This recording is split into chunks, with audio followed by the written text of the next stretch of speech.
It was a chilly spring afternoon when Sarah was told that a young man was asking for her at the gates. It was Samuel. Dirty, weak and sick, he looked terrible. Samuel. She ran to him. What happened to you? A pained smile appeared on his face. Sarah, do you have anything to eat? I haven't eaten the last 4 days. She took him inside and locked him in her closet. Why didn't write to me that you were coming? I didn't expect it, it just happened, he replied.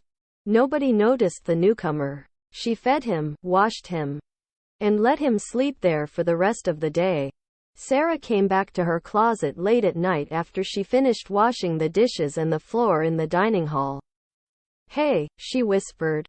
How are you? I'm better, Sarah. Thank you, Samuel replied, getting up from her mattress.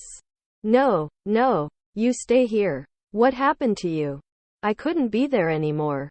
My mom was always mad at me for not working, and I don't know how to hold a job.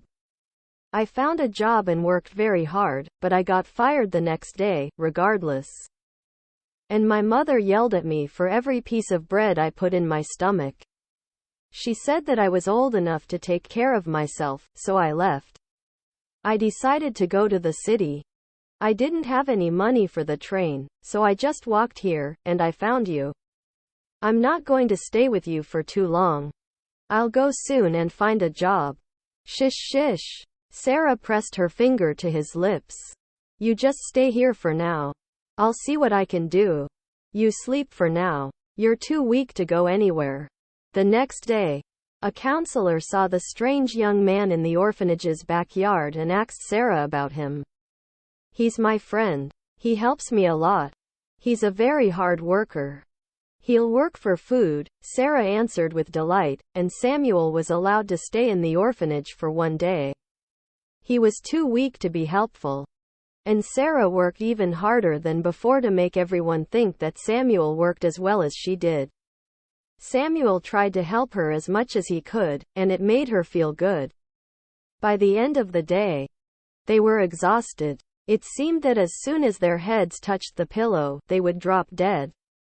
However, when they found themselves in Sarah's closet, for some reason, their weariness had left them. The young girl and boy felt that something strange was happening in the air. Magically, the dark, stuffy closet ceiling turned into a deep black sky filled with millions of sparkling stars. The old rigid mattress turned into a soft, puffy, and comfortable cloud. Her sweet aroma enticed him to move closer to her. His sensitive touch made her tremble. Their breaths mixed together, turning into a passionate kiss. Their heartbeats pounded in the same quick-tempered rhythm, and the melody of love engulfed their world. Samuel tried his best to be helpful, but wasn't welcome there very much. Although he tried hard to find a job, he was rarely lucky. But he didn't leave Sarah and secretly came to her closet every night. In a couple of months, everybody noticed that Sarah's stomach had begun to grow.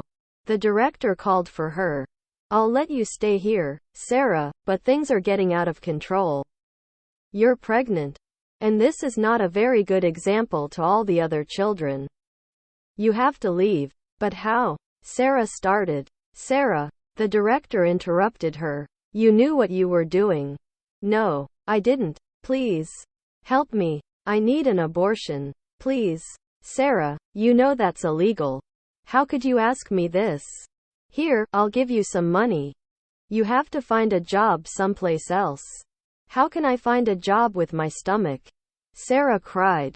Well, Sarah, you know better. It's not my fault. The only advice I can give you is to try to register your marriage to this guy. Otherwise, you and your baby will suffer a lot. We already tried. They said that we're not old enough to register. Tell them that you're pregnant. Don't hide your stomach from them. They might make an exception. Sarah took the money and left the orphanage. Sarah and Samuel spent night after night at the train station, having no place to go. Sometimes Faga secretly let them in her dorm, but they knew they were putting her in jeopardy. They constantly looked for work, but had little luck.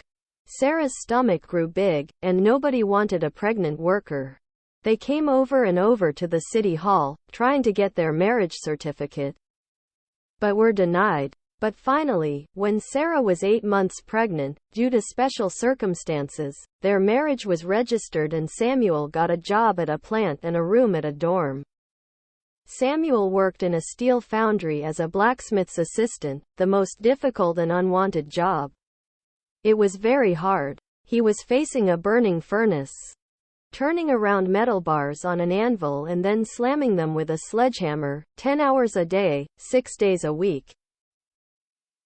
On the very first day, Samuel's new co-workers invited him to have a drink with them. It was a tradition for all hard labor workers to gather after the working day and drink homemade vodka. Samuel couldn't refuse. He came home to his young pregnant wife drunk. Drinking was very alien to Samuel. He didn't remember his father ever drinking so heavily. His mother's shadow watched him, and he felt ashamed to face his wife in such a condition. However, he had no choice. Everybody drank, and so did he. In a few weeks, his appearance dramatically changed. His skin turned dry and dark. His glance became vacant, and his face turned bleak. In next to no time, the 17-year young boy looked like a 35-year-old man. The world thawed from the cold Ukrainian winter, and the spring came, warm and promising. A newborn baby boy entered Sarah and Samuel's lives. They were just 16 and 17 years old, full of energy and hope for the future. Samuel wrote a letter to his mother, Riva, full of pride about his job that he managed to keep for a long time, and her first grandson, Daniel. Riva felt bitter regarding Samuel's marriage and family. She knew that Sarah would never forgive her for showing her the door. Also, Riva was glad because she saw a real opportunity for her other children.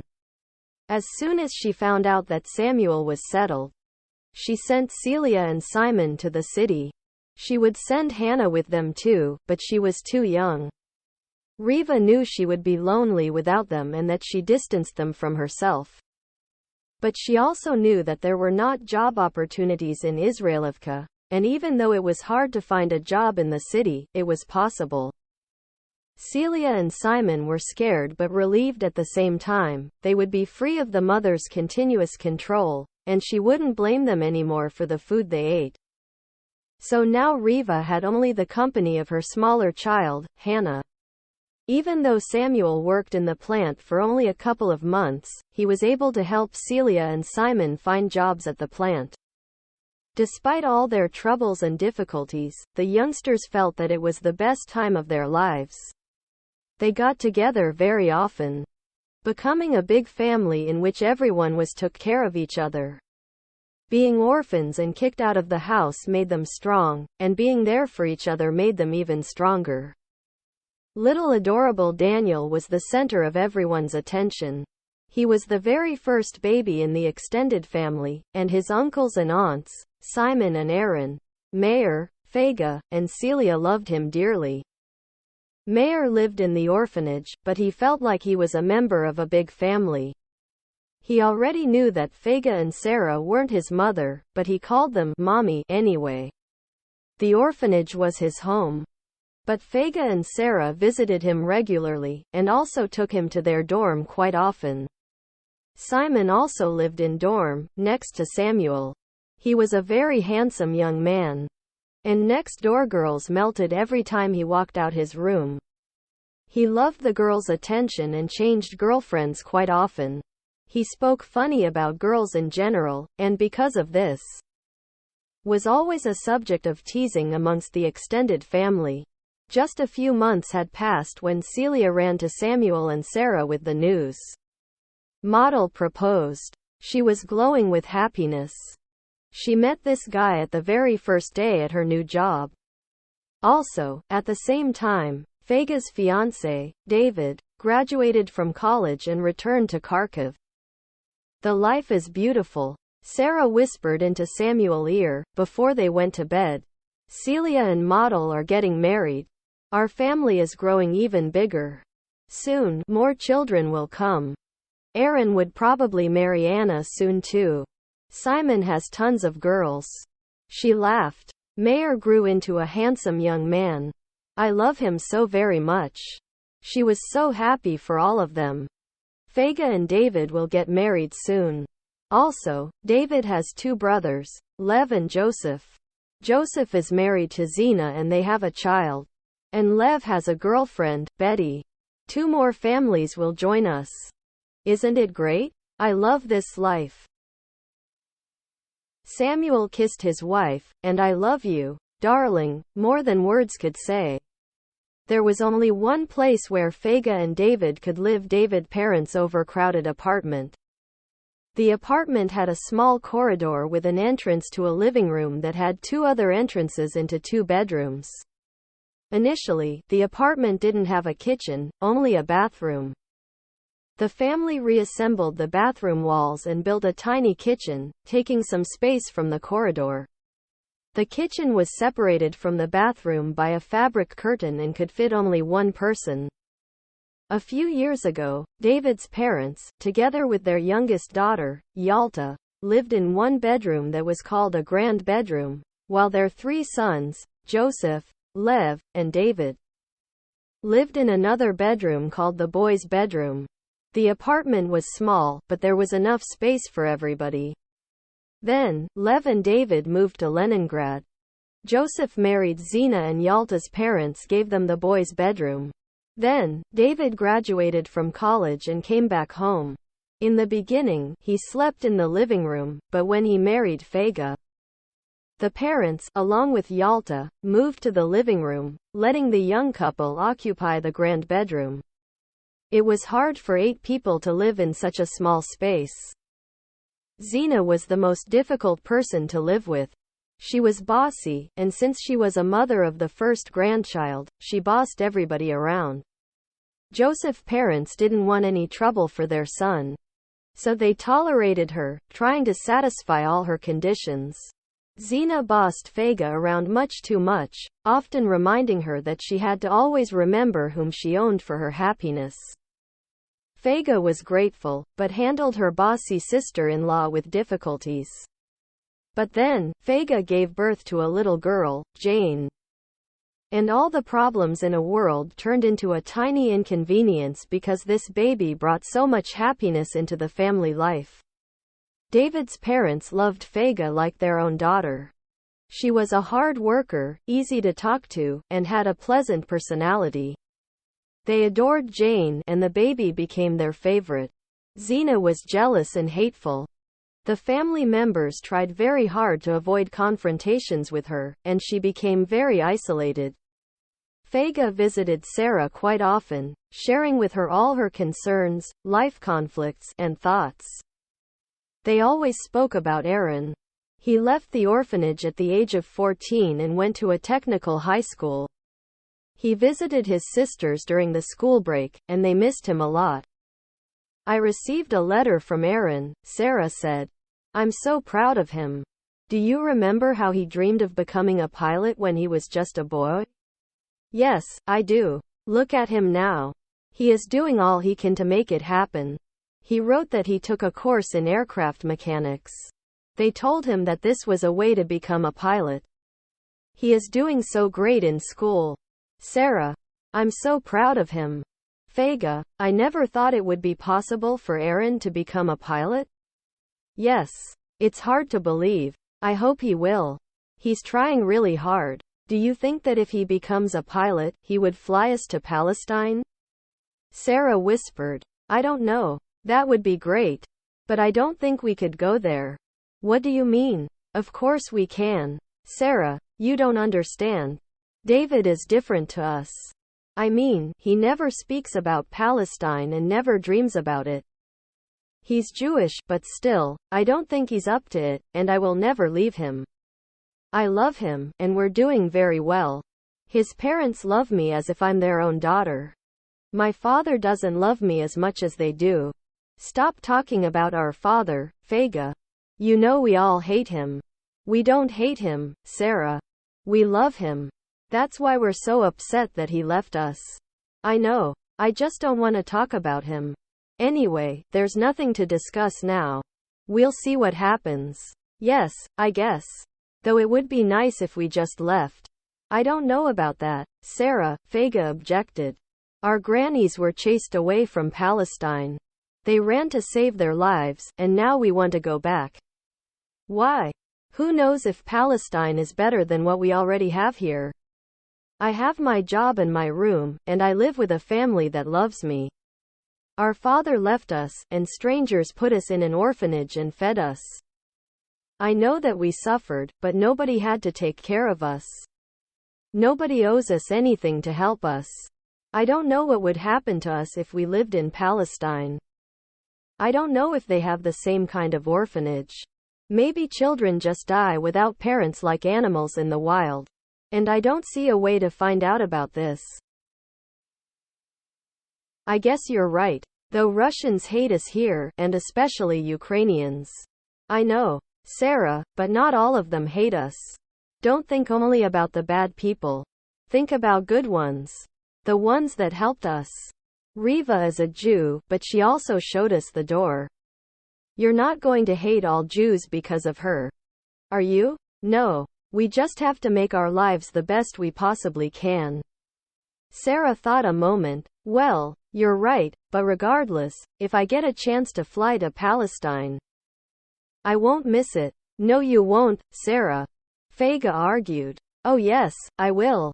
Sarah persisted, laughing. You won't leave me here alone, will you? Fega laughed too. No, I won't. But I'll make you to come with me. Sarah smiled back at her. Aaron and Anna decided to get married a long time ago, but waited for his graduation. When he had a school break, he went straight to Anna, who lived with her parents and brothers. Fega and Sarah were always happy when Aaron and Anna visited them. The young ladies formed a strong relationship. They always had something to talk about. Anna was a great cook. She'd never come empty-handed, bringing homemade delicious meals. She was the most favorite person in the family. The men loved her cooking, always commenting that they wouldn't mind if their wives learned from Anna how to cook, and young ladies always surrounded Anna, writing down new recipes for exotic meals. Sometimes, when Aaron had a school break, Anna invited everybody into her parents' house and treated them with numerous delicious meals, while her older brothers entertained guests with their stories and songs. It became a tradition, and everybody looked forward to those kinds of parties. We went swimming this weekend. Jacob told a story. A girl jumped into the water and lost her bottom. You've got to be kidding me. Isa chuckled. No, I'm serious. So, what did you do? Samuel laughed out loud. Did you jump to rescue her bottom? No. Did you jump to check out what was under her bottom? David made a joke. No. So, tell us what you saw. Simon teased Jacob. Yeah. And in detail. Isa added, laughing. It's time for you to get married, Isa. Then you'll know all the details. Anna mocked him. You've got to be kidding me. Do you think I don't know all the details? I'm a master of all the details. Everybody cracked. Let me talk. Jacob tried again. I'm trying to tell the story here. Okay, guys, let him talk. Quiet, Anna ordered. Yay. Quiet, quiet. Sure, go ahead. Aaron tried his best to hold his laughter. So, she didn't know how to get out of the water. She came closer to the beach and grabbed a board that was there to cover her private places. But when she got out of the water, covering her private part, if you know what I mean. And, as she walked by, we all cracked with laughter. Ha ha ha. Jacob started to laugh heavily, and was not able to finish his story. Oh, come on, Sarah said. You'll laugh after you finish the story. Okay, okay. Jacob took a deep breath. The note on that board said, ha, ha, ha, for adults only. Ha, ha. The depth is 2 to 10 meters. Ha ha. Everybody cracked with laughter. Now, that is so funny. Fega laughed out loud, joining in. Hold it, hold it. I'll tell you about my friend. Isa started his story. It was a few months ago. We were on a bus together. A blonde girl came in and sat next to us. Tell me, Issa, when did you start to become attracted to blondes? Samuel teased him. Hey, let me talk, okay? There is nothing better than brunette. David confirmed. Okay, guys, you are unbearable. Let me tell the story. So, I wanted to get the blondie attention and I said loud, Vlad, look at this pretty girl. And she heard it. And I said, she reminds me about someone, we saw her someplace. Oh, now I remember. I saw her in a movie. And I looked at the blondie as she was melting. So, everything went great. I thought I got her. So, I asked him another question to pay her a compliment. Vlad, do you remember what movie it was? And Vlad decided to be a smart ass, and he said, oh. Yes, I do. She was playing a horse of a cowboy. Issa chuckled. A few men giggled. He is an idiot, Sarah said. It's not funny at all. It's insulting. You've got to be kidding me. Of course it's funny, because that's not the end of the story. Oh, so, tell us the end. And you better make it funny.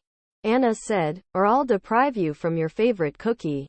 You've got to be kidding me. What did I do? See? And you want me to get married? Now, you are in trouble. Issa, Simon said. And you didn't even do anything wrong. Of course he did. Anna argued. Don't befriend jerks. I just wanted to make it funny, and all of a sudden I'm in trouble. Alright, finish your story. David insisted. I want to know the end. I have a feeling it's hilarious. Only, before you finish, would you please pass me the salad? This one? Yes. Wait. Let me take some more. Hey, leave something for me. Don't worry, David, I have more. Anna was flattered. But, you better leave some place for main course and dessert. Oh. I thought this was a main course. Issa was surprised. Okay, David, you can have it. It's so good. Yummy. Thanks, Issa. So, finish the story already. So, Vlad said, I remember her. She was playing a horse of a cowboy. The blondie heard him very well. And I thought she would be upset, but instead she turned around and said, ah. I remember you now. Yes, indeed. We played in the same movie. I played the cowboy horsey, and you played a soft short dick. Everybody cracked and laughed through tears. I guess it's not necessary that blondes are dumb. They might be very smart. The hair color has nothing to do with being smart. Anna protested. Look at Aaron. He is as bald as a ball, but doing great in school. Aaron, you only think of getting married, and your hair already fell off. Wait and see what happens after your marriage. Simon made it funny. You shut your mouth. Celia yelled, laughing. I don't care about my hair. Aaron objected. But I know for sure that my meal will be always exceptional. Thank you, honey. Anna kissed her groom. The party went on. They laughed and singed songs, having the greatest time of their lives.